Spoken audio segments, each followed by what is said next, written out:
Assalamu alaikum wa rahmatullahi wa barakatuh pour la troisième année collégiale, la digestion des aliments. On se demande c'est quoi la digestion chimique. Comme vous le savez très bien, les aliments subissent des transformations le long du tube digestif. On va découvrir ces transformations, commençant par le premier niveau du tube digestif, c'est la bouche. Alors, au niveau de la bouche, les aliments sont broyés par les dents, imprégnés par la salive. La salive contient une enzyme qu'on appelle l'amylase salivaire. Donc, au niveau de la bouche, nous avons une macromolécule de l'amidon, constituée, comme vous le voyez, de plusieurs petites molécules qu'on appelle les molécules de glucose. Nous avons notre enzyme contenue dans la salive, c'est l'amylase. Mais nous avons aussi des molécules de l'eau. Que se passe-t-il au niveau de la bouche? Cette molécule d'amidon va subir une réaction chimique avec les molécules de l'eau. Cette réaction chimique est appelée et dite hydrolyse, mais elle nécessite l'intervention de notre enzyme. Mais l'enzyme, dans ce cas-là, il joue uniquement le rôle de catalyseur, puisqu'il n'intervient pas dans cette réaction. On obtient de petites molécules qu'on appelle les molécules de maltose. Chacune est constituée de 2 molécules de glucose. Donc, la digestion chimique au niveau de la bouche, comme vous le constatez, il s'agit d'une simplification moléculaire.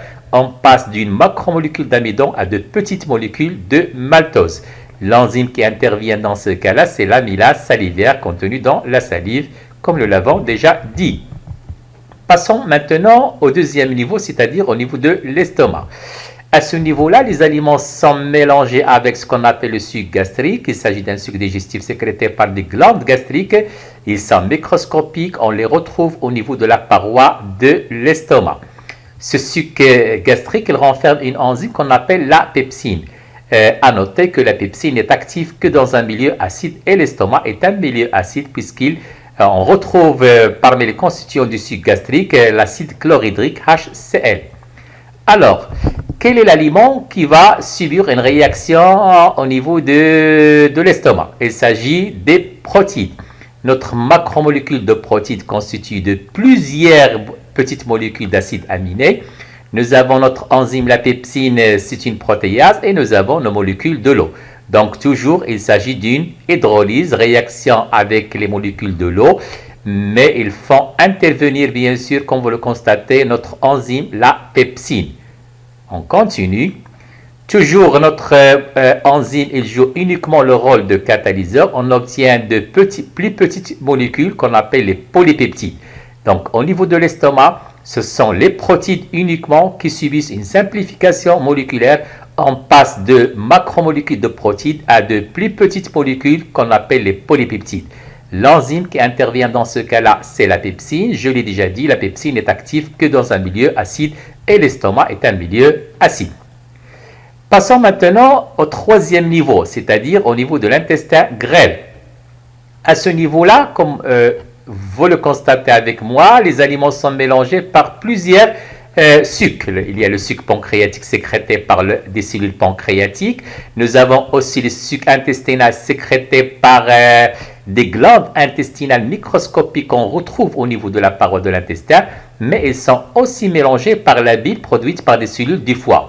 Bien sûr qu'on retrouve au niveau de la vésicule biliaire et qui va être bien sûr déversée dans l'intestin grêle.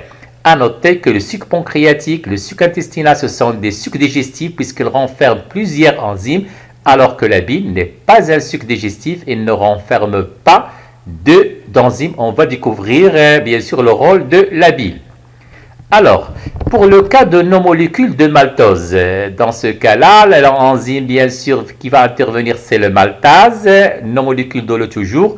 Donc, il s'agit toujours d'une hydrolyse, réaction avec les molécules de l'eau, qui nécessite bien sûr la présence, l'intervention d'un enzyme. Dans ce cas-là, c'est la maltase, je l'ai déjà dit.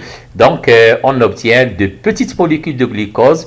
Donc, les molécules de glucose, ce sont les plus petites molécules des glucides. On voit très bien, on assiste bien sûr très bien à une simplification moléculaire. Alors, on passe maintenant au devenir des molécules de polypeptides. Dans ce cas-là, il y a une autre enzyme qu'on appelle la peptidase qui va intervenir, c'est une protéase. Toujours nos molécules de l'eau, donc il s'agit toujours d'une hydrolyse, réaction avec les molécules de l'eau, intervention de notre enzyme la peptidase, bien sûr, dans ce cas-là, on obtient, comme vous le constatez, des petites molécules qu'on appelle les acides aminés. Donc, la plus petite molécule des protéines, ce sont les acides aminés. Donc, toujours, on assiste à une simplification moléculaire. On passe d'une macromolécule de protéines aux plus petites molécules des protéines qu'on appelle les acides aminés. Continuons.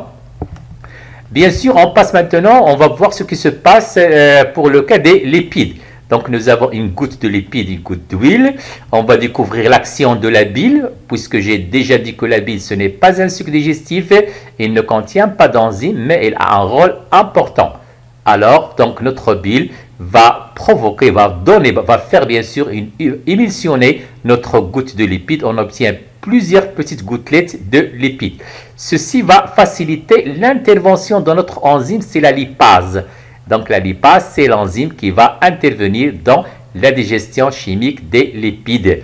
Toujours nos molécules de l'eau, on obtient bien sûr, dans ce cas-là, les plus petites molécules de lipides, ce sont les acides gras et le glycérol. Toujours, comme je l'ai déjà dit, notre enzyme, la lipase, n'intervient pas dans la réaction, mais sa présence, elle est nécessaire bien sûr, donc elle joue un rôle d'un catalyseur. Alors, déduction. On déduit que la digestion chimique est une simplification moléculaire. Les grosses molécules, les macromolécules, sont transformées en petites molécules, des micromolécules. Pour le cas des glucides, la plus petite molécule de glucides, ce sont les molécules de glucose. Alors que les plus petites molécules des protéines, ce sont les acides aminés. Et enfin, les plus petites molécules des lipides, ce sont les acides gras et le glycérol. On n'a pas parlé des sels minéraux, de la vitamine, de l'eau, parce que eux, ils sont des petites molécules, donc ils n'ont pas besoin d'être simplifiés, tout simplement. Merci.